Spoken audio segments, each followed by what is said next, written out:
Bonjour à tous, je suis l'étudiant Ikonobofola Dominique de la L2LM2 Phasé, précisément à l'Université protestante au Congo. Si je suis en train de faire cette vidéo, c'est dû à un TP de la gestion des ressources humaines dont il nous est demandé de présenter la cotangence de la gestion des ressources humaines selon les auteurs Nizet et Picholt.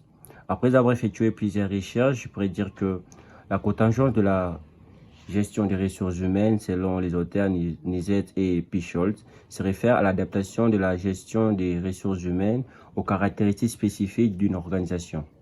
Ils soutiennent que la gestion des ressources humaines ne peut pas être appliquée de manière uniforme dans toutes les organisations, car celles-ci diffèrent par leur taille, leur structure, leur environnement, leur culture, ainsi que leurs objectifs.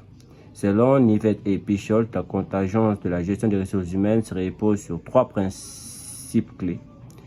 L'ajustement externe, dont il s'agit de l'adaptation de la gestion des ressources humaines caractérisée dans l'environnement externe de l'organisation.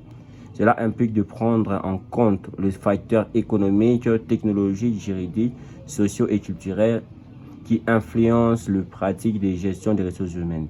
Par exemple, une entreprise opérant dans un secteur hautement réglementé devra adapter ses politiques de recrutement, de formation et de numération pour se conformer aux exigences légères spécifiques.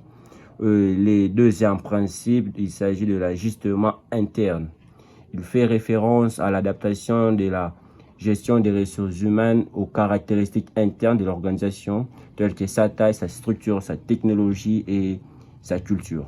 Par exemple, une organisation hiérarchique avec de processus décisionnels centralisés peut nécessiter des politiques de gestion des ressources humaines axées sur le contrôle et la coordination, tandis qu'une organisation plus décentralisée peut privilégier des politiques favorisant l'autonomie et la responsabilisation des employés. Et le troisième principe pour finir, c'est l'ajustement stratégique. Il consiste à aligner les pratiques de la gestion des ressources humaines sur la stratégie globale de l'organisation. La gestion des ressources humaines doit soutenir les objectifs et les priorités stratégiques de l'entreprise. Par exemple, si une entreprise se concerne sur l'innovation et la créativité, sa gestion des ressources humaines devrait encourager la collaboration, la formation continue et la reconnaissance des employés.